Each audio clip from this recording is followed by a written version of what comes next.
Can you hear me? Yeah, can you hear me, mate? Yes, I can. You all right? Yes, mate. Thank you for taking your time out, Greeny. Appreciate this. Nah, sorry, mate. I'm just thinking that I'm in a good position here with that window. No, it should be. No, should trying be to get in the car. Yeah, it's okay. See, all right. Yeah, right. Where are you anyway, mate? I'm just at my house at the moment in Lincoln. So yeah, I've just been sort of keeping up with the fitness here and trying to tick over. So, how you been? All right? Yeah, good. Thanks, mate. Yourself? How have you been doing? Good. Yeah, I've been okay. Just keeping fit and healthy, trying to get up and see the children, and looking for a new football club. All right. Yeah, close to finding any yet, or yeah, I'm speaking to a couple of people. Like, there's nothing set in stone yet, but got another month, haven't we, or so till the season starts. So yeah. So at this stage of the season, obviously, without a club, like, is it just like you say, keeping yourself fit, just ready for a club that comes along for pre-season then? Yeah, basically, you just got to the transfer market's been slightly slow anyway. With COVID and that, maybe not for Mansfield so much. I know they've made some very good signings, but yeah, and as a striker, sometimes you're probably last on the list because defenders and midfielders and usually managers want to start from the back and build a good core first. So there's that element of it as well.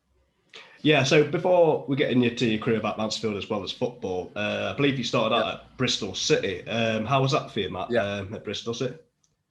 That was going back to Bristol City. I mean, I was a young boy, just a kid, desperate to be a professional footballer. It was a bit heartbreak when you're getting told when you're sort of just before YTS that you're too small. My dad at the time was 5'8", and they turned around and said if you're going to end up like that, you'll be okay. But I was a little bit of a later developer, and I ended up 6'1". So it was just really learning your trade and sticking at it, really. Yeah, so obviously that stage of your career, being told that, did that just motivate you to prove them wrong, essentially, then? Yeah, I've always been sort of highly motivated and always kind of had a dream of wanting to be a professional footballer. And the teachers used to say to me in school, "You're not going to be a footballer." I had a lot of probably people that were doubtful of me, and I guess that that can send some people off and make people lose focus, but I was adamant that I was going to work as hard as I can to have a career in the game. Did I expect to sort of play for as many clubs and score the goals I have? No, but I was always, a head full of sort of very ambitious and tried to just sort of be train as hard as I could, to keep the dream alive. Sweet. So growing up then, Matt, who was your footballing idol? What player made you want to be a footballer? I had a few, to be honest. Probably started off the likes of David Beckham, Eric Cantona, Andy Cole, Ian Wright, and then as I got older, it was more like Thierry Henry, Ronaldo, R9 Ronaldo. And I still look up to a lot of players now, So, yeah, you're constantly sort of changing with the game, I guess. And there's always idols out there that are at the top of their game. And, you want to be just, as much as you can like them as you can, as you can be, I guess. Yeah, that's it. So you've always obviously wanted to be a striker then. That was your number one position that you've always played at then? Yeah, always wanted to be a striker. Always that feeling of hitting the back of the net from a young age was the best feeling for me. I mean, defenders like to defend. They like clean sheets. Midfielders like to get on the ball, and strikers always like to be sort of a danger man and a chance to score goals. Yeah, for sure. Nice. So before obviously you moved to Mansfield, obviously you played at Newport for a brief period in Cardiff. I remember when you went to Cardiff, it was such a big move for you at the time in your career starting out. How was that for you, being a club at that size at such a young moment in your career? No, you're completely right, and it's great that you sort of understand that. I mean, it was going from the Conference South at the time, and playing in front of sort of 500 people a week to, being sold to Cardiff, and then all these big names and big players, and then all of a sudden you're getting your debut in front of a packed Ninian Park at the time. Yeah. And it was just, I remember getting in my car after, I had a little Fiat Punto and just screaming like in the car, just like, wow, like that, wow, like this is like, this is what you want. It was, it was live on Sky. I had my phone at the time, little Nokia that was just going off, Mum and Dad, we just watched you on TV, we're so proud. And it was a real kind of changing point that, I never thought it could happen. And again, it was just like a bit of a moment where people that potentially sort of doubted me, I was like, I've actually done that, I've actually achieved that. But you always want more after that. Then you wanted, I wanted more. I wanted to do that week in, week out. Yeah. I mean, that, like you say, they're playing in front of a small crowd. The next thing you're playing at a much higher level, massive crowds, and you get that with non-league players. You look at Jamie Vardy, for example, even Matt Green, for example, obviously played at a high level. If he touches himself, it must be such a shock to you, but at the same time, it's what you work for as a footballer. Yeah.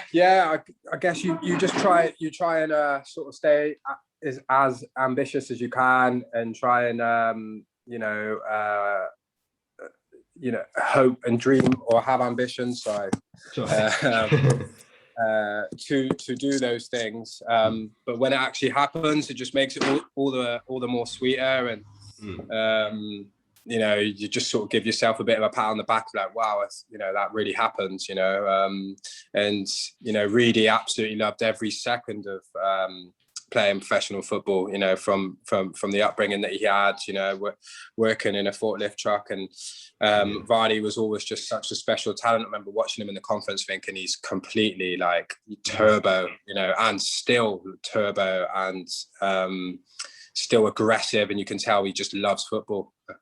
Yeah, absolutely. And that just shows you that hard work, determination, anyone can make it, essentially. Yeah, they can. It's a belief, and it's staying away from the elements and certain things that can make you lose focus quite easily. Yeah, absolutely, mate. So obviously, when you first spell at Mansfield, then how did that move come about then on loan? How did you hear about that interest? So I had a move to I was at Oxford at the time, just got promoted to League Two from Wembley, and went into League Two. We had Chris Wilder as manager. He started me in the first few games in the Football League.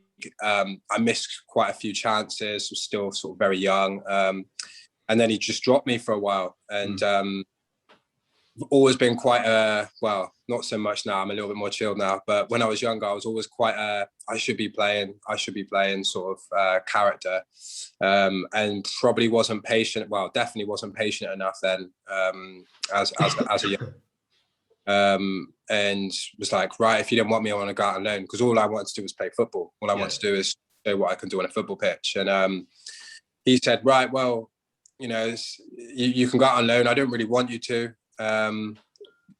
but you can go out on loan. So Mansfield came in, and it seemed like a good club. I know Adam Murray was there. I knew that Reece Day was there. So I knew a few of the players, and the manager just said, you're going to play up front, and we're going to play you week in, week out. And for me, that was just was magic. I remember sort of hearing about Mansfield, and I think it was the year, I think it was a couple of years before they got relegated, because I remember I got promoted with Torquay. I remember Mansfield coming to Torquay when they was in the Football League, thinking, that sounds like a good club, some good players there. So the move happened, and we had like Mickey Moore there that put a lot of responsibility on my shoulders at the time, which I want. I mean, I've never been to Mansfield before that moment, so I didn't even know where it was, but I saw the Stag, to be fair, I saw the Stag sign as well, and it felt good. It felt good. And I think sometimes as a player, when things feel good and it feels like it's the right place for you, you go with that. And I'm so happy I did now. I mean, it must have helped you as well, saying that you knew some players as well. That always helps any player, I think, going to a new club as well. Yeah, of course. When you know a few players, you can go there and settle. I knew Adam Murray would find me with his vision. I knew if I done well and I stuck it in the back of the net, then Reece Day would keep clean sheets. So, and I think I spoke to him. I was just before I went as well. So. It was quite easy to settle in there, which is sometimes hard to do at football clubs. Yeah. And I managed to do that. What was your first impressions of Mansfield when you came? Because obviously you said you didn't know where Mansfield was or anything. What was it? First impressions when you came to Mansfield? I came in and I obviously saw signs for Mansfield as I was coming up the motorway. Took off, and then started coming down Nottingham Road, and then you sort of see the stadium. Yeah. And then I sort of felt good, like started getting butterflies really when I saw the stadium, when I was coming down sort of Nottingham Road, and I was like, oh, this is exciting. And then your head's spinning so I turned around, wow, this is what it's like around here. And and then pulled up to the stadium, see that big stand there, and you're just like, wow, this is where I'm going to be playing. This is who I'm going to be playing for now. Yeah, it was like kind of like that really. I mean, like I said, I played for Newport in the Conference South, so I was and played a lot of non-league football before that. So it's just a huge opportunity. Yeah, and that first season that you had, Matt, I mean, the amount of goals you got, it must have been, every striker's dream going to a new club, obviously, getting minutes as well, and getting the amount of goals that you did, that must have been, just exactly what the doctor ordered for you. Yeah, there was a huge frustration build up after scoring at Wembley and helping Oxford get to League Two. So, and was playing as like a wide man almost most of the time when I was there, to have a chance to play up front. I kind of wanted to prove that to myself. And the Mansfield fans seemed to just get off their seats and enjoy the way that I played, which me a second wind as well, and it does generally give you energy. And then once I got that first initial goal against Luton, I never looked back after that, really. I think once I got that goal, then, I was living the dream, to be honest, playing up front, scoring goals, having one-on-ones, getting in behind teams. Everything I wanted to be as a striker, I started doing, really, and it just came together. Yeah, we did. I mean, to be honest with you, we played some really good football as well under Paul Cox as well. And, we was a manager that obviously knew non-league really well, signed some really good players as well. What was your relationship like under Paul Cox? Do you know what? He was a man of, he didn't say much. Say much, Cox. I mean, he gave me the responsibility, and that was quite big in the changing room. To play up front, Mickey take penalties.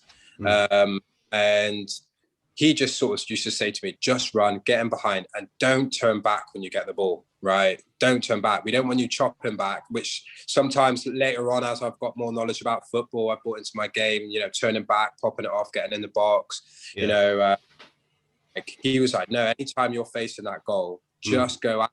And I started doing it, and I had that freedom, and he gave me that freedom, and quickly started to become a sort of like a selfish striker, really, but not ridiculous, where, goals are getting missed, but I'm molding my game on how I want it to be, I guess. And he was good. I mean, we were just like his pupils, really. It was more like a teacher. He has some good characters there, Lyndon Meikle from Nottingham, the rough parts of Howley, he had a lot of characters in there that were rough and ready, but he managed to kind of be the teacher. And if he told us off, and if he was happy, he would just be quite quiet, and I expect that of you, Yeah, so he tells you what to do. It just gives you that freedom, basically, to say, do your stuff, score goals. Yeah, he did. He was like, just, don't turn back. What are you turning back for? What are you popping it off and putting it across for someone? If you've got someone in a decent position, Go at them and just go and get your shots off. It's positive, you know, gives the team momentum. You know, even if corner or the keeper makes a save, the crowd, you know, gets the team going, you know. So yeah, he was very, very, very positive to me, to be honest. Yeah, he was. He was such a great manager, and obviously from what he achieved with us, obviously getting us out of the conference is a very difficult thing. A lot of clubs, like as we know, Notts County down there, Chesterfield, and a lot of big clubs, and it's such a difficult league to get out of. That is, to be honest. Yeah, it is. It is. It's probably.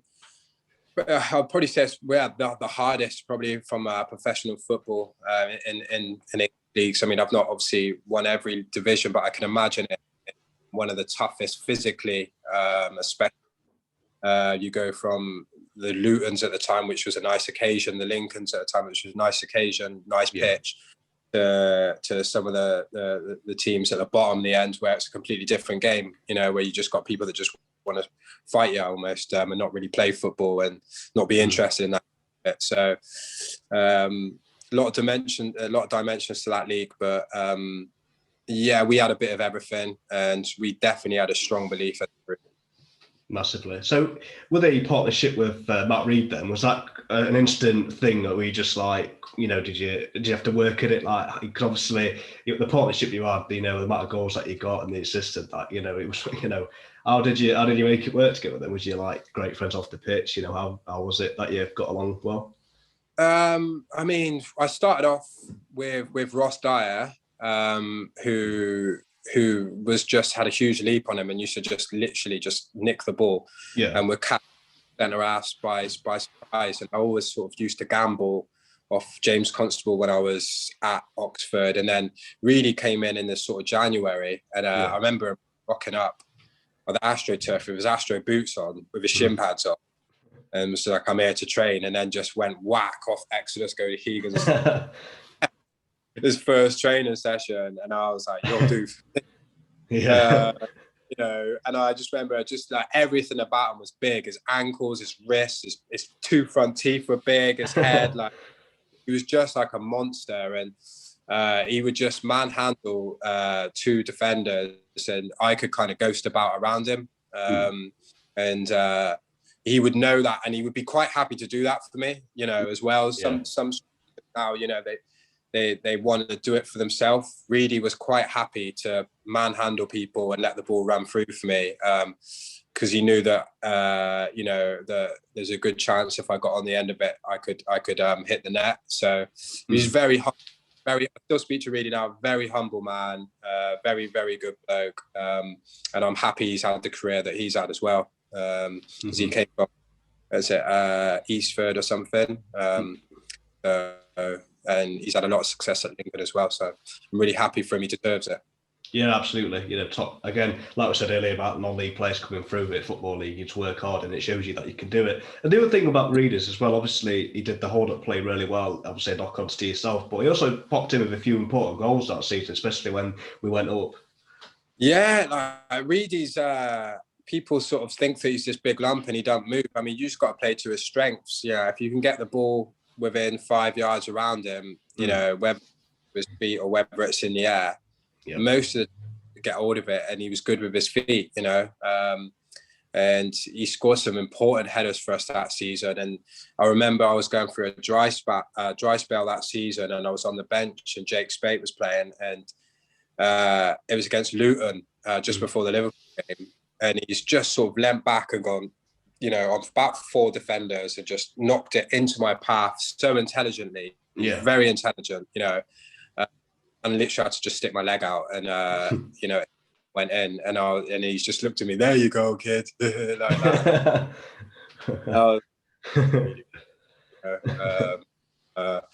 Yeah, true gent, and you know, definitely better than probably what people give him respect for, definitely. Yeah, absolutely. You know, top guy. I'm actually trying to get him into him as well, actually. So if I do, like, you have to check that out as well. So yeah, looking forward to that. Will do. Definitely. Yeah, he is a great fella. That'd be a good interview with him as well. Top guy. Yeah, it really is. Credit to him. So that first season at Mansfield, and obviously coming on loan then, how would you sum it up then in your first season on loan? Yeah, it couldn't have gone any better, to be honest with you, for me on a personal level, apart from, you know, at the end I probably spoiled it a little bit by missing out on the semi-final home leg. But in terms of goal scoring, you know, I had a right back in Luke O'Neill that just you know, he was just unbelievable technique and where you put it in the channels and put me through on goal, and that was like, you know, magic for me. And it was absolutely brilliant. I mean, 30 goals. I mean, any striker now that's scoring 30 goals is really relentless, and you know, that is probably my mentality at the time. You know, it was really relentless mentality to hit the ball in the back in any way, shape, or form. And it was definitely to the most enjoyable seasons, 100% that I've in my. Yeah, absolutely, Matt. You know, obviously 30 goals for yourself, personal point of view, like you say, that's what any striker obviously wants to do, was to get the maximum amount of goals. But even though we did fall short that season, at the end of the season, it was still a massive improvement from where we have been in the conference at that time. So it was such a positive that, you know, to be honest. Yeah, it was. And I guess that was our standard then, and that was our standards then. That was what we took into the second season, and we started turning teams over in the second season after a slow start, with the same mentality as the first season. Once we got back in our role again and our sync together, it was almost like we expect to win. You know, we expect in every sort of game, and that's the theme when you're fighting for promotion. That you've got a team that go into every game patient, expecting to win, playing to their strengths, even when you go 1-0 down, it not affecting you too much, you know. And we had that, so no, it was brilliant. It was. It had so many great moments that season. The amount of goals we scored, the goals we scored from outside the box. It was a phenomenal season, to be honest. Like, I mean, like, to be a part of that season, it must have been amazing for us, because obviously loan players, they can either like not play for that club or they can show what they're made of. So it can go either way. But obviously you went there and you're like, I'm going to show what I'm capable of here. Yeah, that was my mentality, because again, off the back of sort of scoring at Wembley, sort of leaving the club that I felt like I'd done really well at.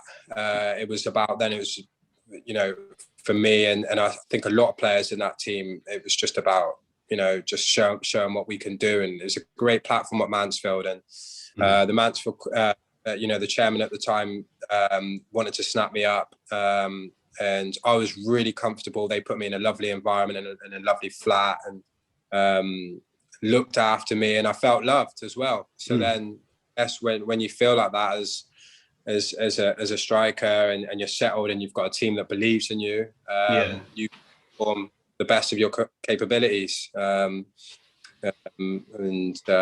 It's definitely a season I'll always relish, for sure. So when the move became permanent to Mansfield, then was it such an easy decision to say, right, I want to be here?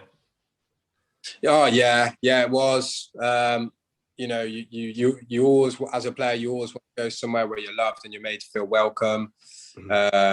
And the time when it came to signing a new contract with Mansfield, and they wanted to buy me off Oxford, the thought of going back to Oxford did not appeal to me anywhere near as much as the thought of staying at Mansfield Town and committing myself to them. Like, they've been so committed to me, and making sure that I'm there, and kind of there was a mutual love, really, between playing for the Stags and playing for the shirt, rewarding the chairman with the goals, rewarding the manager for picking me and believing in me.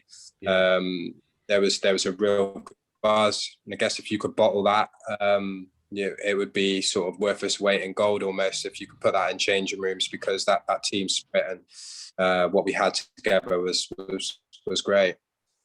Yeah, absolutely. We couldn't agree more. I mean, that's what you want. You want to feel welcome at any club that you go at, you know, even if you have to drop down a couple of levels, you know, to get your career. Because some players could see that as a bad thing, but I think it's the other way, because you still want to show that you want to win stuff, you want to you want a place where you belong and settle, and that's important for you as well as yourself and your family. Yeah, it is. I mean, football sometimes goes the other way. I've been in positions where I've gone out on loan, or I've been to clubs, and you're made to feel welcome, but your form might not be good enough. And if that is the case, then you've got to try and be strong enough to turn that round. And I went on loan to Cheltenham first at Oxford, and didn't work out for me. It just didn't work out for me as much as I tried. Yeah, it didn't work out for me. So but it worked out the second time that I went out on loan to Mansfield. So that's football. It's just about not trying not to get too high and not too low. Just keep and on the job at hand. Yeah, that's it. That's what you can do. But obviously, that second season, when you signed permanently, should I say? I mean, what a season that was! Obviously, promotion-winning season. And I think, if anything, obviously, with how the last season ended, even though it ended in disappointment, it can go either way with when you fall short. You can either go downhill, or it can motivate you to getting promoted. And obviously, that's what it did for us that season. Yeah, I mean, the second season was there was a little bit more pressure on us because we just missed out. I think Paul Cox signed really well. There was more competition in the team, which can sometimes disrupt, the environment, and probably did a little bit, but in a positive way. Yeah.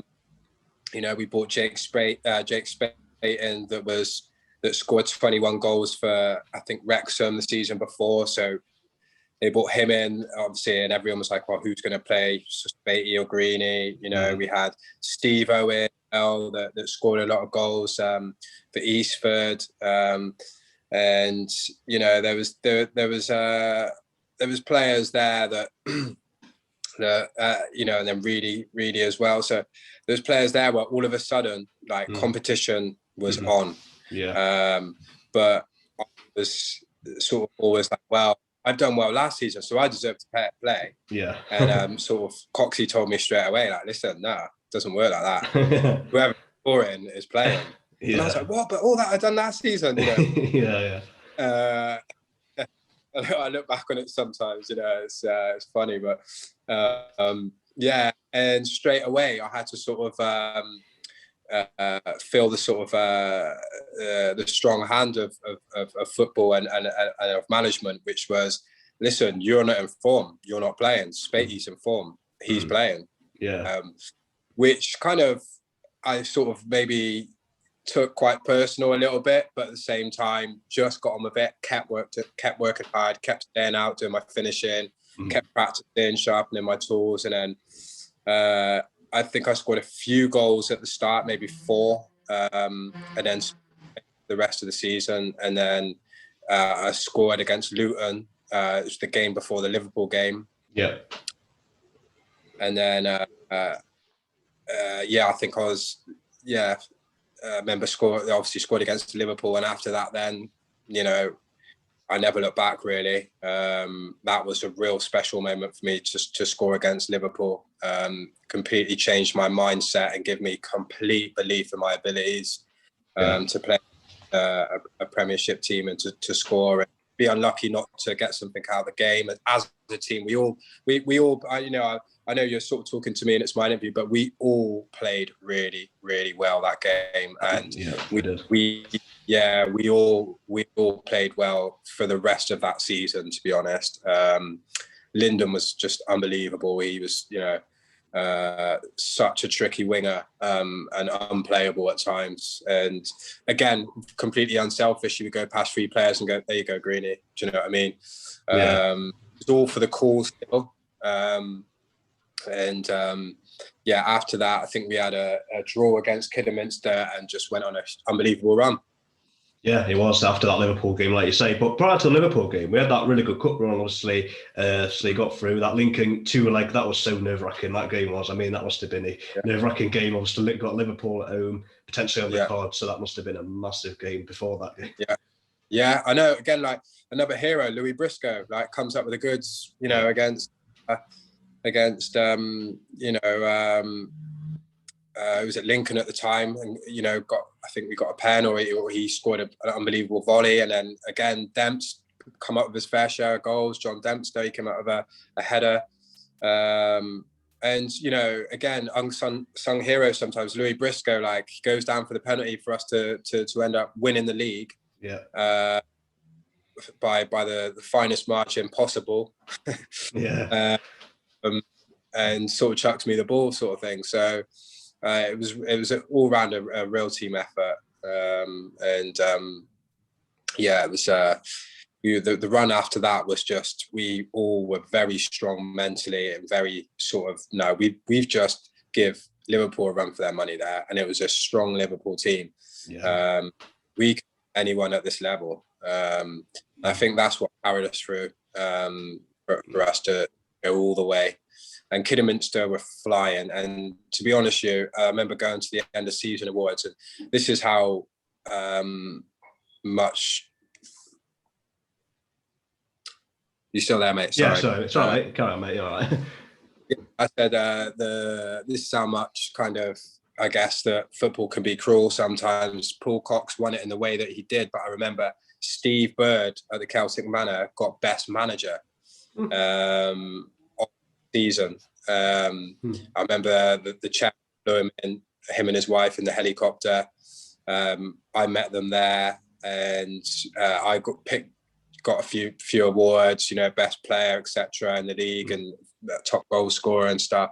I went up there, sort of cleaned up, and then they said, right, now the next thing is best manager in the league, and Steve Bird got it. That's Mansfield won the league, and Steve Bird gets the trophy at the end. Wow. To as if like he was the best manager, and I'm like, I couldn't get, at the time I was just obviously buzzing off my own trophies and own glory and success, but looking back on it, things like that, like, how does that make sense? That's shocking. That is. It's terrible. But I remember it like it was yesterday. I couldn't believe it. Couldn't physically believe it. What was Cox's reaction to that? I mean, he was always a very sort of humble sort of guy, really. He was just like, well, that doesn't make sense, but I could tell he was like, anybody would have been chewing a little bit, and rightly so, so it just didn't make sense. But I guess that's just sometimes football, and you just got to deal with it. But at the time, looking back on it now, I was like, how has Coxie not got that? We have just won the league in unbelievable fashion. And he kept believing, kept his faith in us, and rightly so, he should have won that trophy. It's a shame. Oh, without a doubt. I don't know how he didn't, to be honest. Just talking about that Liverpool game. I mean, before the game kicked off, fans queuing outside in the rain, just hectic. The whole town had a buzz about it, and it was just so great to see everybody behind the club. And obviously to be a part of a game like that, obviously we should have at least got a replay, because everybody knew it was a handball, and how the hell that wasn't given, I don't know, we'll never know, but we completely got robbed in that game.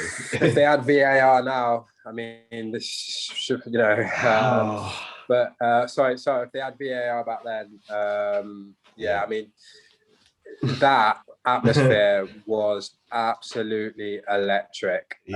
Electric. I mean, I still sort of feel it now. It was the preparation. I remember a load of my friends and family obviously came to watch the game.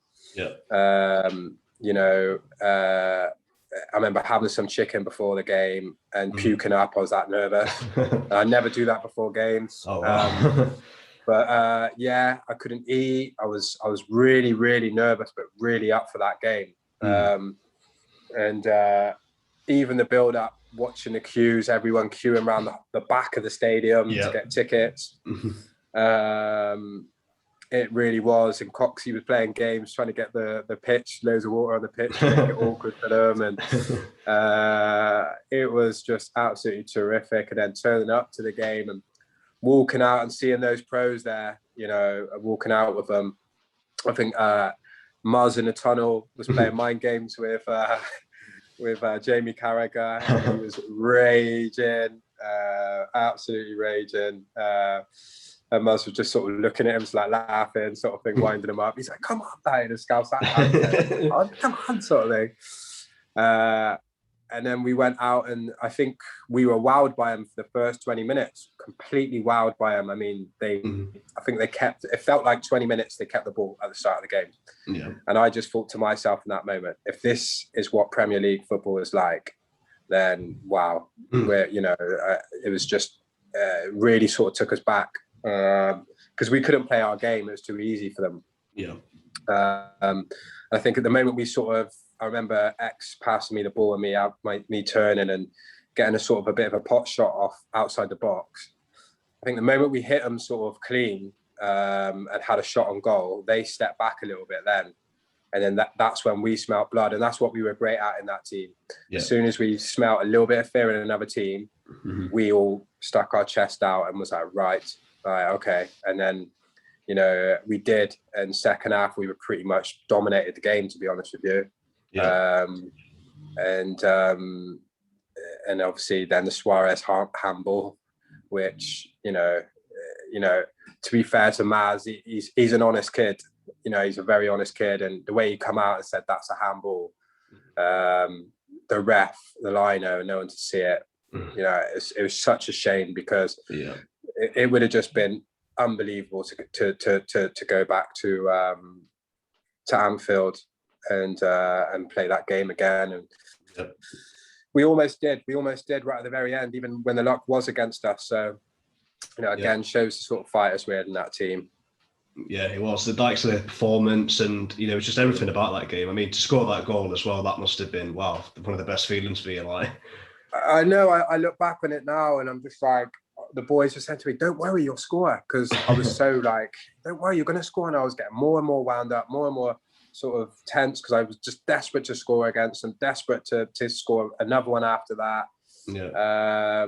And again, Beeves, you know, at that time when that ball come over to him from Junior Daniel, who done unbelievable to get that cross in. Yeah, Beeves could have quite easily gone safety and just hit that back across the face of goal. But he knew where I was, and he's turned his foot round on his weaker foot and just left it in my stride, and I was like, "This is in whack," you know, you know, it scrambled in the net, you know, so. It's a great feeling, and to give the Mansfield fans something to scream about like that. I remember the roof just went off. Yeah, it was so loud in the one call in that moment. Wow. Yeah, everyone was going crazy. It was like the winning goal essentially when that went in. It's just like we won the league then. To be fair, when we celebrated. Yeah, no, the noise was unbelievable. It's the same as when we went up at Wrexham. You know, probably say it was even a bit louder because I think everyone wanted to see a goal go in for the Stags against Liverpool in that moment. 100%. Massively. I think it took them by surprise the way we played. Yeah, proud moment. Yeah, definitely. Especially with the players they've got, international players and that, and we're just showing them what it was about in that. Because obviously we had goals throughout this, you know, team as well. Like you say. Yeah. It's almost like, you know, Mansfield folk sort of mentality. You know, no one's sort of bigger than anyone else. You know, and all right, Liverpool. You know, we'll roll our sleeves up. You know, who do you think you lot are coming here? And to be fair, you know, the way the fans got behind us, we took that on. And this is the thing about sort of fans now. Like, I really hope it goes back to normal because.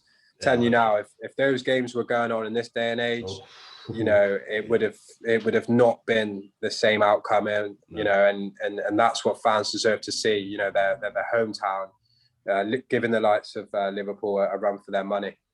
Yeah, absolutely, mate. I couldn't agree more. Before we get on to the Wrexham game, I got a question from a fan here, from Ryan Everall. Okay.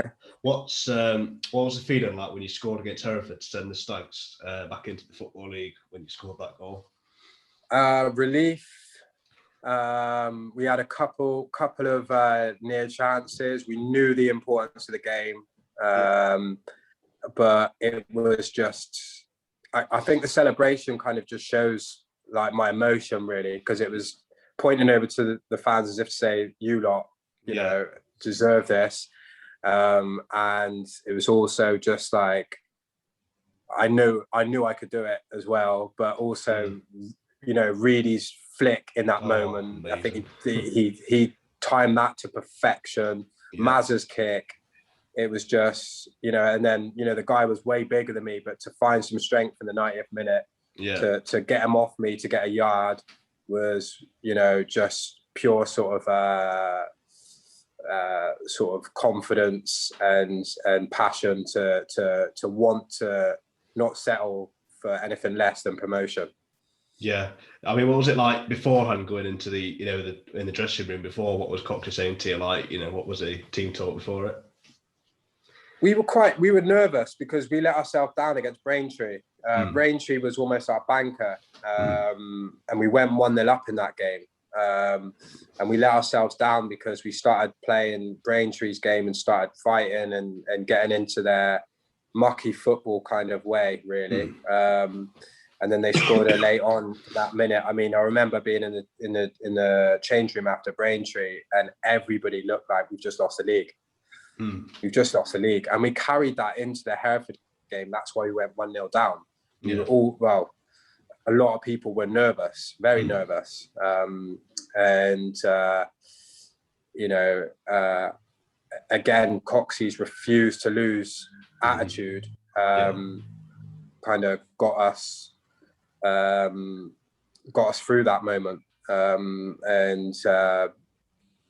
Again, Lyndon, some of the characters, Mars, like a lot of the players that had that refused to lose attitude. Most of the players did, you know, pretty much everyone did, but you can't help, there is going to be a couple of players that you're going to have to carry and they're going to be nervous, you know.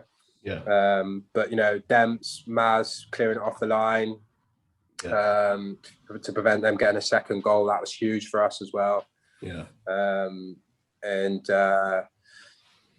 was, we were shaky because Hereford, I think, were relegated as well, so they didn't have anything to lose. So you know, we just been sort of going on a huge run, we wwere shaky, but eventually we got through it, and then sort of Wrexham, we knew we were going to win. We knew, you know, we knew we were going to win that. Probably could have scored more than one goal, but it was a very nervy game, very nervy, you know. But again, the fans got us through. It was packed in that bottom end, you know. But I think the fans were a little bit nervous as well, especially when we went 1-0 down, you know. So it felt a little bit eerie and a little bit kind of, it could go either way here. And then people were hearing that everyone had their radios on. Oh, Kidderminster are winning. You know, just, I think we heard that on the pitch as well. And we had the Hereford fans that were just like trying to burst our bubble. I think that was my celebration when I scored the first one. It was just like, don't try and burst our bubble, you know. It was a swing up to them, really. So it's great. It was one of them, right? It's like it's never the easy way. There's always an Oxford time way. We always do things the hard way. It's always been the same, and it's still the same. It was so nothing simple, but it's pure entertainment, isn't it? You know, and that's why we love the game. That's probably why it lives in all our hearts now. It's one of the very, very special moments, and you know, I'm just proud that I could be part of that and help the club and give that sort of love back to the fans, because they showed me that. So you know, it's a precious moment in my heart for sure. Absolutely. And that Wrexham game, obviously we knew we was up, and score the penalty, especially at home as well, to celebrate in front of the fans. I mean, that must have, you know, just a well-deserved, you know, season for us all, because everybody played such a big part in that season. It was amazing to do that in front of the home fans. Yeah, I think everybody was there. Everybody's ready for Mansfield to go back into the Football League. You know, those days, you know, I think the chairman wasn't there for years and years, so it's all quite new to him. So for him to sort of have that sort of success and see how many, you know, fans and bring like so many people together like that, it was great, you know, for everyone really. But you know, again, everyone turned out, everyone was at the game. Mansfield's back in the Football League, and this is where the town needs to be. So it was great to again to be part of that. And that moment, I think it was just sort of relief really when that penalty went in, because it's easy to miss a penalty. Oh, yeah. The keeper knew where I was going. I've gone that way probably the majority of the season. I knew I had to hit it flush. Yeah. I knew I had to be committed to it. I remember Steve-O and Briscoe coming up to me after I took it and went, "I would not have wanted to take that, mate." I would have not wanted to take that penalty. I'm sorry, mate. I wouldn't have wanted to take that. That was a huge penalty in our season, and I was at that point. To be honest with you, I was that confident in my abilities that I look back on it now, and I'm like, wow, like that takes some sort of some confidence to step up and do that. But at the time, I had no doubt I was going to score, and I had no doubt that I was going to score a couple of goals against Hereford. Mm-hmm. Yeah, that's it. And like you say, you've been involved in some promotion teams yourself, and that's a big thing, like you said, their confidence. And when you've got that confidence, it just makes it so much more easier, instead of just being nervous and think, oh, which way shall I go? And that's when teams usually, just obviously fail. Yes, it's easily done. Football's changed a lot. It's a lot more technical now. It's a lot more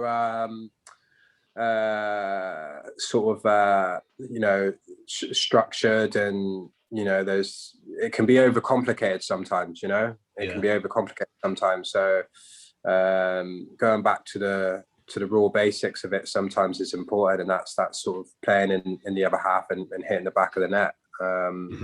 And keeping it out the other end, and we were able to do that, and we had players that were willing to do anything to make that happen. Again, Luke Jones, like what a colossal, centre half that would put his head in front of pretty much anything. So. Yeah, it was a brilliant team, to be honest, and a brilliant changing room as well. Brilliant changing room. Everyone was very humble, but after games, Linda would just get the music on, Big X would be head spinning and on his back and stuff. So it was funny. It was funny times. Yeah, I mean, Big X, especially with the throw-ins he used to do, that must have been amazing just to be on the end of them. Yeah, it was. You always believe something could happen. It's the way he used to. But he used to train for it. This is what some people don't understand. He was in the gym. He used to do his extras to, be able to throw the ball as far and as flat as he could. So, it was those sort of weapons in a team. You see them to this day. To be honest with you, they're still effective. Yep. We had quite a lot of moves off Coxie that he used to train to do. He'd be like, X, throw it here. You stand somewhere else. X, can you throw it here? Yeah. X, can you throw it just here? And he would, he would just sort of like mix up his throws to make it awkward for defenders. Yeah, there was always like a plan B with Coxie as well. Like you just get different teams, you've got to play a different way to, combat that. Yeah. He always used to say, no matter what, never be like a soft touch, always I want to see a tackle, I want to see us and the next man going for it as well, and then picking him up, and then we're on the front foot here, let them know they're in the game. And teams didn't like that, and some teams just used to fold straight away, and then we'd bully them. Yeah, that's it. You've got to be tough, haven't you? Essentially, you've got to show, right, this is what we're doing, we're going to beat you, and we're going to be tough against you, like. Yeah, 100%. Football is a physically demanding game. I've got scars all over my body, over my face and stuff. Where I've been doing it for so long. Being competitive, and if you're not willing to be committed, then you won't last long. That's it. You've got to be ready for that challenge. So shortly afterwards, obviously, got promoted. Obviously, your Birmingham City move came about. How did that move came about then? Birmingham City. Again, I look back on it now, like, I don't regret anything about my career, but I look back on it and essentially the way that Mansfield played that season when they went into League Two, if I would have stayed, I think we would have got promoted again with the players that we had, and they all just missed out on the playoffs that season as well. But anyway, like I had, as you do when you're hot and you're scoring goals, a lot of different voices and a lot of different people in my head, and had an opportunity to better myself and play for a championship club. The chairman was that made me an offer that probably wouldn't exist in football these days, and I had to turn that down to go and play in the championship. That was what I really wanted to do. My dreams were to try and go to the championship, and you never know, you could go to the Premiership. That was what my dreams were to go and do. And I went to Birmingham. I went training for a week there, which was probably a bad mistake because it probably devalued me a little bit in terms of it made other clubs hold out and see what Birmingham's opinion was of me. Yeah. But I trained really, really well. Scored some goals, was playing with some big names, and loved the taste of playing on heated pitches and water bottles brought out to you and the luxuries you get at those levels. Just thought to myself, well, they offered me a good contract and wanted my family to move down to Birmingham, and I guess purely ambition. I had to take the opportunity, and I went with my ambition and a chance to go and better myself and compete with international players. And probably looking back on it, and the chairman did say this to me, and Coxie did say this to me: one more season at Mansfield, you will go higher again. If you go and do what you've done here for one more season, you will go again, and it would be more lucrative for everybody. But again, agents, different mentors and people in your ear and this, that and the other. It's a lot as a young man. This is why people are talking about it now a little bit more with pressure and things like that in football. It's a lot to handle, and it's a big decision to make. But I made at the time a decision that I thought was the best one. Yeah, it must be difficult because obviously every player wants to play at a high level, and that's obviously what you wanted to do. Like every player wants to do that, and that's a wonderful thing. Obviously, you got the injury that obviously took you out for a while. But injury aside for you, though, that must have been a massitive experience for you. Though playing alongside some international players, it must have been a huge thing for you, though. Yeah, it was. It was tough though. I had this non-league label to me. As soon as I walked in the building, I rocked up in a little Mini, surrounded by Range Rovers and Mercedes and various different vehicles. Peter Lovenkrantz, Nicolas Zigic. Could name you loads and loads of huge names that were there at the club at the time, and you're just this non-league player that nobody knows about. And I just let my football do the talking. And I remember, I'd done really, really well, scored in training and felt sharp. But at that time, I felt almost unstoppable because of what I achieved at Mansfield. So, and, even to the point where we'd done a finishing session at the end, first one to score goes in, the queue was going on for 5 minutes. So I scored straight away, so I was competing with those lads straight away. So it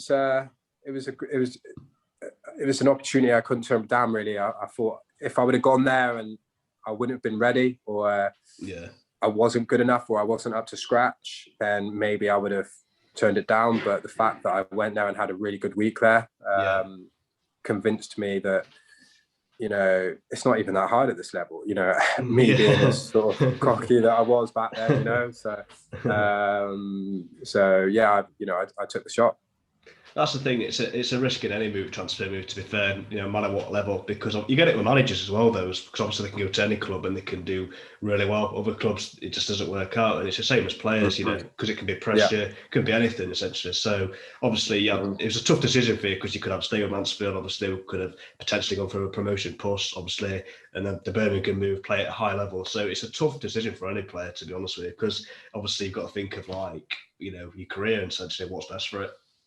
Yeah, it is. It is a tough and I don't know a tough decision, and I know players get a lot of stick for leaving clubs, and I guess people have just got to put themselves in that position, and you just got to look at it from a point of view of chance to be playing in front of 30,000 fans at St Andrews, playing against the likes of Watford and scoring against the likes of Leicester City at the Walker Stadium. It was an opportunity that I really wanted at that time of my life.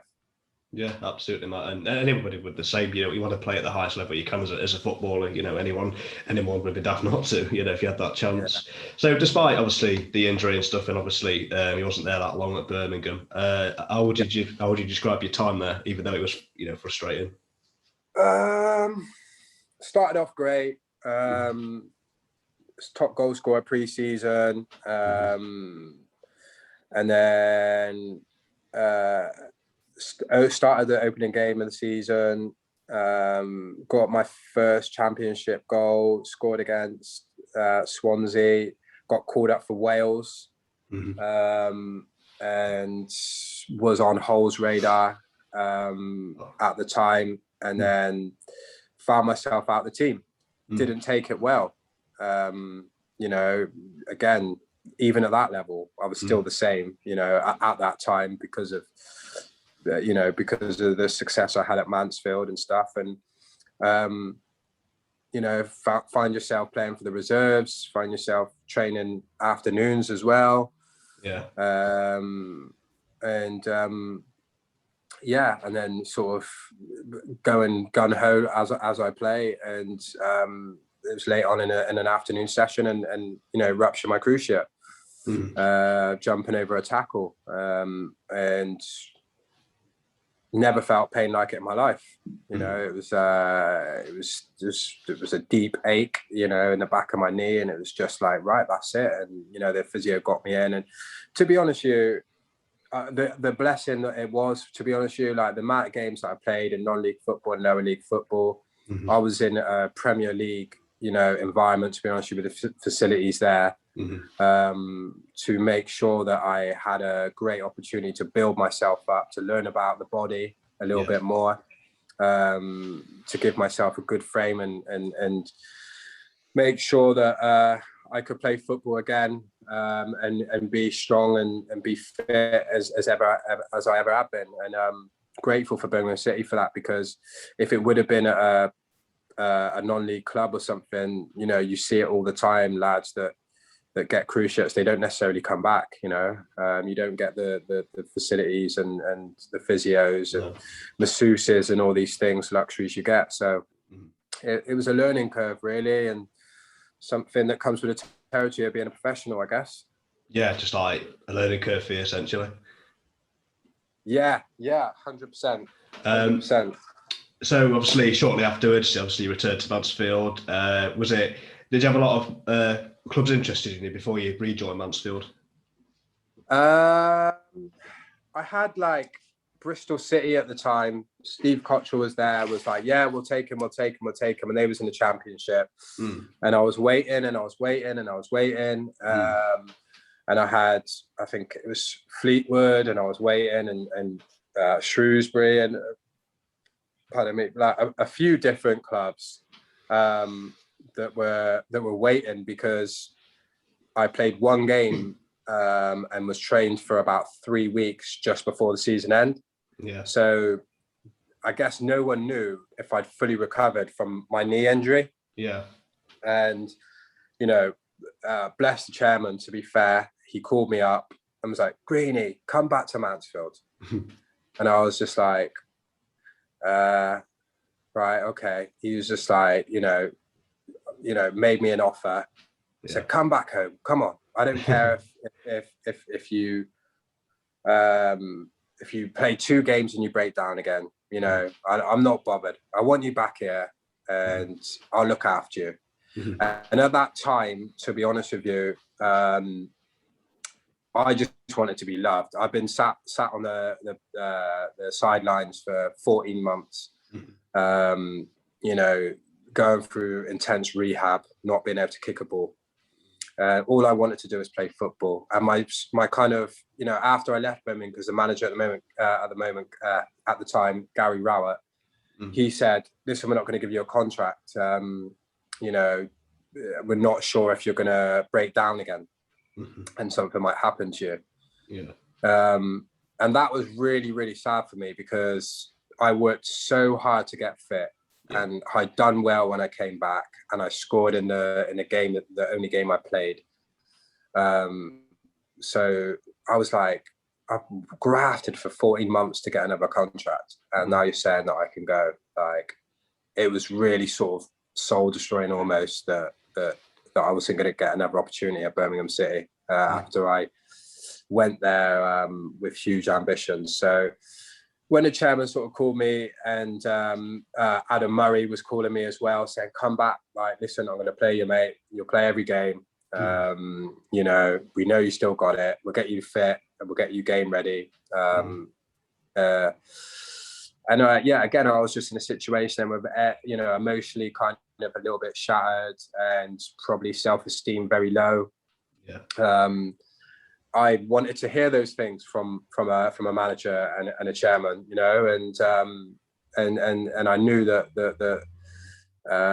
they were true to their word. So I went back, and I wanted to enjoy football again, and that's the decision that I made. And a few people were like, "Well, you've just gone to the Championship and you're going back. Like, what you're doing, like, And I was like, I just want to enjoy my football. I want to be loved. I want to score goals. I want to play. I came back, and I think we just missed out on the playoffs in the first season, didn't we? So it was it worked out a good decision, I think. Yeah, absolutely. And, when you look at the players that we had that time as well, Murray's had some really good players when you think about it. Christian Pearce, Mark Bedin, Matty Blair. We had a really good side there, to be fair. And how we didn't go up that season was just insane, to be honest with you. That talent we had. I know. No, I totally agree with you. I think it was... I think there was a lot of good teams in that division at that time, to be honest with you. It was Portsmouth. Some really, really, I know Portsmouth were in that, and I name 2 or 3 more. I think there was Plymouth, and some really big clubs in that level at that time, and I think that's the reason why we probably didn't go up. Definitely, but we were very close, and Murray was brilliant and highly organised and so dedicated, and we really did appreciate him. And I had a strong bond with him as well because of how he was with me as a player. So, it's just one of those things, I've been in teams where you just miss out, and you look back on a period in March or somewhere that you've had where you've lost a few games in small margins. Yeah, that's it, and that's all it can take in football. For any team, top of the end of tables. So obviously, Adam Murray, you mentioned, obviously you've been really good friends with him, played alongside him for years throughout your career. What was he like to be managed under? He was just very ambitious, very enthusiastic, highly organised. Wanted to play football. Believed in that. Completely had the players' attention. Everyone really sort of loved his man management because he was very sort of intimate and careful with everyone's needs. Not every player is the same. Everybody's different. Do you know what I mean? It could be a big centre half that needs to kick up the ass. There could be a striker that needs a cuddle. It's just you've got different characters, but he quickly got that and identified that, and he was inventive. He was willing to learn and try new things, and he's done really well now at Barnsley, and I'm really happy for him because he deserved that. He's a real football man through and through. Absolutely loves the game, and was a brilliant player. I've got a lot to be grateful for him, and the amount of goals he set me up as well. Yeah, he was one of them players as well, like, a bit like Jamie Maguire in the sense he wore the heart on his sleeve essentially, and he really did play for the bad side, and it's rare you get players like that nowadays, to be fair, in football. Yeah, it's a dying breed, unfortunately. I know you mentioned Jammer just then. He's such a passionate player. I mean, for a guy his size to be giving big Akinfenwa a hard time. I mean, it shows how much passion and heart he's got. So it's it is a dying breed, but you do get them, and I'm sure the new manager Nigel Clough now will make sure that he's got a few of those players in the team moving forward for sure.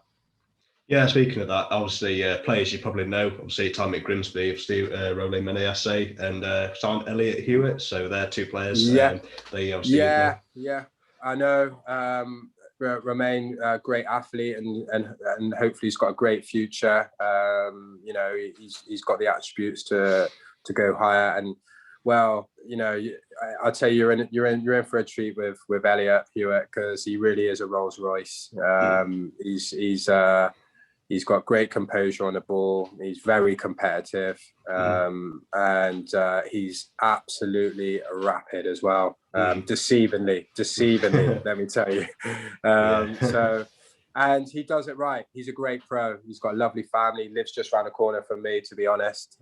He does it right. He lives right, and completely dedicated to football. And that's what you want to know when you're going to watch your Stags on the pitch, for sure. Yeah, that's all anybody wants, isn't it? Players that you can rely on, essentially, to be honest. So obviously, Adam Morris' departure obviously was a shock, and it was a disappointment because, it did build a good team, but obviously football, as we know, is a results-based business, and that's obviously football, sadly. What was your reaction to that news? Was it a shock to the players? How did you and the players react to it? I think obviously you hear talks and rumors that a new manager could be coming in. I was quite happy and content. I loved Muzz and loved playing for him personally. But there's if things aren't going as well early stages in a season, then when you've got a chairman and a board with as much ambition as they do have, I guess they were going to make a decision, and they did, and they wanted someone in with more experience than Muzza, and they made that decision between themselves, and I can't question that. They're ambitious businessmen at the end of the day, and they're used to success, and they demand it. So if things aren't going as well as they want it, they're going to make decisions. Yeah, that's just like, say, football for you. Obviously owners, like every owner wants that. So obviously, like you say there, Steve Evans, ambitious manager, 9 promotions on his CV. What was your first impressions of Steve Evans? Because everyone's always had different opinions of him. What was it like for you personally and the players? I don't know if I should answer that question, to be honest. Sure, it's unsensitive, Matt. I didn't see eye to eye with him. Other players, different opinions, but what he was is a gent. And you can't take it away from him. He was a gentleman, and you can't take his promotion and his success rate away from him either. So it just happened to be that it was just bad timing for me, and it was something that the club, the board, the fans were happy with. And like I said, he was a gent at the end to me, and I can't really say much more than that, I guess. Yeah. So was it one of them, like, you just obviously you didn't say eye to eye like you said. So obviously when in that season, then was it just so frustrating to play in? Because obviously when a manager and player don't see eye to eye, you just don't really feel like yourself. So is that what it was like feeling? Yeah, he was just. It was just basically he. Yeah, I mean I've achieved a lot at Mansfield. I achieved a lot of time there, and I guess it was always slightly threatening that someone with that sort of power and success is at the club, and they, I had friends there that maybe most clubs players wouldn't have, and things like that. And he wanted that baby completely to himself, and rightly so. He's a manager, it's their heads are on the chopping board, to be honest with you. They've got to take the pressure, they've got to pick the teams, they've got to pick a style and pick the players. And at the time I was still fairly young, and I didn't take it well, I guess, but I remained a good pro and done what I was told. And got a couple of goals towards the end, and sort of kept my mouth shut and got on with it, and he was very, very unfortunate the second season. Yeah, that's it. So just going back with Murray as well, it's just popped in my head now. But what really did struck out for me with Adam Murray's was the derby games against Notts County, like both of them. Just talking about the first one against when we obviously played them off the park at their place 2-0. Obviously you remember before the game, I think it was Noble that had that interview about the players, and there was obviously Adam Murray was saying that he played that before the game to motivate you, like, and boy, did a show on that. Oh, well, to be fair to Mars, like, he was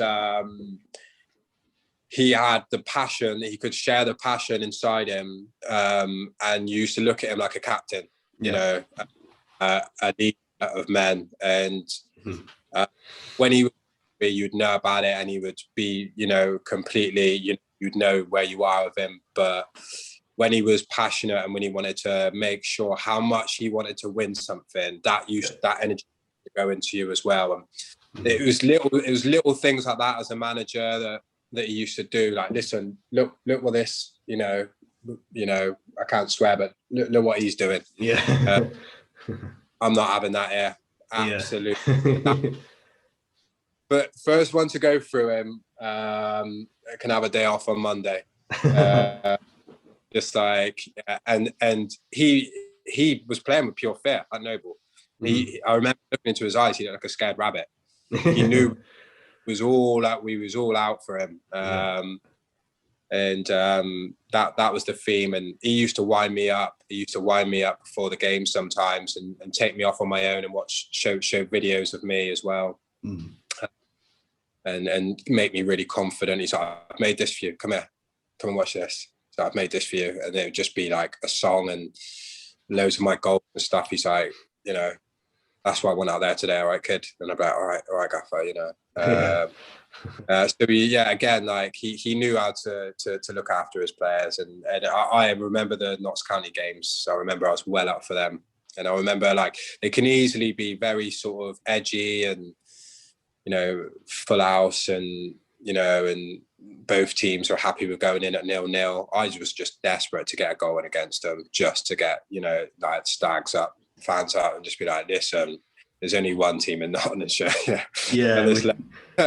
We dominated on that, and that's just what we did. With, like, obviously, I can always remember that. Obviously, we just honestly all over the pitch, and defensively as well. I can always remember because Brian Jensen was in goal at the time. It was all chanting "beast." It was great. Yeah, I know. He is a beast as well. Beast of a man. Great times. I remember when my little man was in the crowd as well. One of the Notts games. You know, it was an absolute electric atmosphere, and even he brings that now to this day. Just, I remember that goal, that, you know, this volley and this shoot down and this, that, and the other. So immensely proud. And the second one, obviously 5-0 at home. God, again, it was just amazing. That 7-0 altogether, when you think about it, you know, just again, that must have been another electric game to be a part of as well. Like, you know, just phenomenal. Yeah. It was. Well, we were just, again, we just had a mentality. We would just take the ball by the horns. Notts County were away. They were tentative. They knew, you know, they probably had bigger names than us, to be honest with you, in their team. Yeah. But we a bigger heart. And we knew that as soon as we went 1-0 up, 2-0 up, we knew that they would rumble. Then with our fans as well, screaming their heads off. They were like, what is going on there? Like, you know, we're way off it. Like, you know, they've done us, they're a kipper. Yeah, I can remember obviously getting in the opening goal to that, but what really stood, well, the whole thing stood out, but one thing that really did stand out was Matty Blair's run for the assist on that goal was just sublime. That. Yeah. To be fair to Matty Blair, he's a great pro, and he's always been an absolute thoroughbred, to be honest. And yeah, this is why he's still playing in League One now for Cheltenham, and still making those runs and still playing at right back. You know, he's again, it's just the adrenaline. You know, there's something about Stags fans when they're there in full force and they believe in their team and they really get behind them. You know, and I hope you this season and really unite together like you did for us boys when we was there. It's great to be part of. It's absolutely brilliant. It is. It really is. And like you said earlier on, you know, as soon as we get fans back in as well, get every place rocking. Like, you know, that's what's missing football. Yeah, certainly it is. You know, definitely not enjoyed the last sort of couple of seasons, you know, for various reasons. But it's been hugely missed in football. It's just not the same game. You know, when fans are giving you their energy and showing their passion, it takes you and makes you do, you know, things that you didn't even know you could do. Yeah, just it spurs you on as well. You know what I mean? When you're a goal down, if that's what I mean, it gives you that incentive. Just say if you're knackered, and it just gives you that extra energy, like the fans. Definitely, yeah. It's so true. You know, your legs might be saying no, your mind might be saying you're tired, but if you got a load of fans going, "Gah!" You know, you just go out the window. You know? Yeah, it's very important in football. Yeah, so just ask a couple of questions here, Green. Obviously, the release from Stags, was it one of them you saw it come in, or how did that come about then? Or did you expect it, or was it still a bit of a shock to, even though you didn't get along with Evans? Or yeah, he pretty much had a conversation with me in January, saying that a couple of clubs have made some bids for me. Would I be interested? I just turned around and said no straight away. And he said, well, you're not going to play as much here. And I said, you know, obviously, why not? And he was like, well, you're not, because I'm doing this, that, and the other. And I was like, okay, well, I want to stay. I'm settled. You know, I'm happy here. He was true to his word. You know, I didn't play as much, and but I just remained a good pro, and like I said, just done what I had to do. And I remember, you know, sort of being sort of released and not really having much of a. I thought I was going to get a little bit of a, you know, I've been released, you know, big goodbye or something, you know, and a little bit more sort of razzmatazz, I guess, by sort of, you know, just leaving the club and stuff. But he made it quite blunt and clear. Just sort of got me out the door. But to be fair, again, to the chairman, he gave me a call, said like, you know, I'm gutted, you're going, you know, and he said thank you for all your help and stuff. So that made me feel a lot better, and I just had to then obviously go and find a club, really. Yeah, and it is a shame, because obviously I know managers are like that. You know, there's obviously when somebody comes in, they'll either say if you're a part of their plans or not. That's football and management. But it's just like it frustrated us fans as well, because obviously I think it was previous the following season. I think it was he just left halfway through the season to Peterborough, so he kind of did the same to us as well. And it's just like you're going to promise this, and he just wanders off, like and that just sums up the guy. To be fair, to be honest with you, it does. I think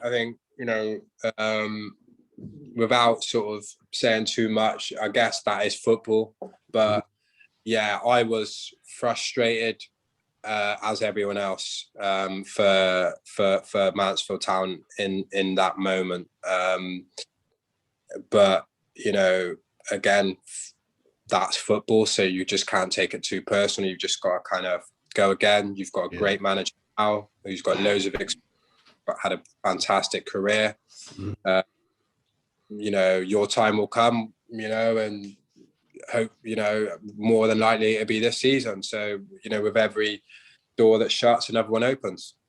Hope so, Matt. Hope so. But to be fair, obviously since your Stag's release, obviously you had a really good career at Lincoln City. You did really well there, and what Lincoln did as well. Obviously the FA Cup run that they had, promotion, and Danny Cowley. I know we have banter with Lincoln and stuff like that, but like the achievement that Danny Cowley, the Cowley brothers did for Lincoln was you just can't look past that, really. So credit to them. Yeah, to be honest with you, he was the best person that I needed for my career at that time. He took me to a different level, fitness-wise, mentally-wise. He made me feel very welcome. I had Big Reedy there. Yeah. I had players there that were the same sort of ambition as what I was. The manager, he himself is highly ambitious, very much like Murray in his one-to-one sort of skills. And he's not just a man that's had a good football career.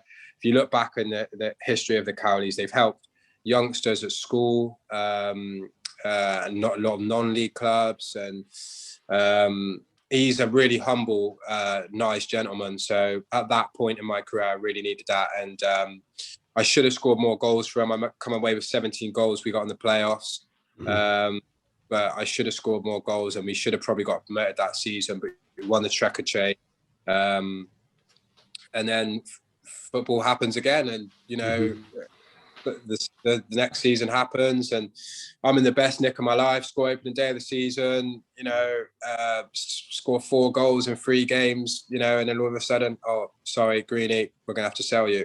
I've bought someone else in. Oh, what do you mean? I've just bought John Akindian. Oh, I'm ready to score you 28 goals this season. You kidding me? Like, you've got me finely tuned. I'm ready to go. I've had a good season. Better again. Nah, we need to make some money. We need to finish the training ground. What can you do? So that's it. So Salford.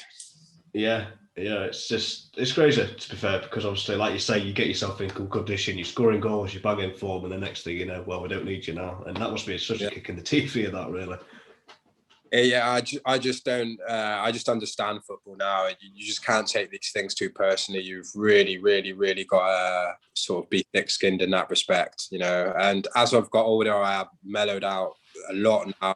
And now, whoever's playing in my position, I want to do well. Whether they're playing before me or whether they're on the bench. I'm definitely sort of looking at more of the developing sort of strikers now, and wanting them to do well and score goals. So as much as I hope that I've got 2-3 years left in the legs, it's something that hopefully my skills and what I've learned I can show young strikers coming through. Yeah, hopefully, like I say, you've got the experience, Matt, and you played for a lot of clubs, so obviously you keep playing, see why not. Just last couple of questions here. Who was the best manager that you played under? Now, you played along some really top managers, to be fair, so I mean, Cowley was up there. I did enjoy playing for him. Obviously, Cox, I was my most.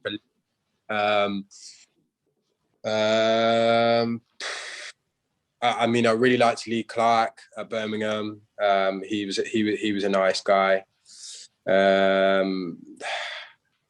I'd probably say, just because of my goal record, I'd probably have to say Coxey. I mean, and as far as managers go, he had 3 training sessions in his locker. But yeah, I guess it was my most prolific time. I did like Graham as well at Salford. I thought he was a really nice guy as well. Yeah, there's all you look at it and you look at your best form, I guess, and you just got to give that's your best manager.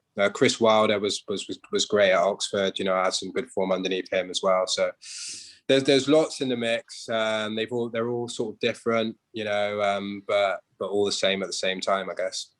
Yeah. So there's one more question from Ryan. What's the best club you've played for and why?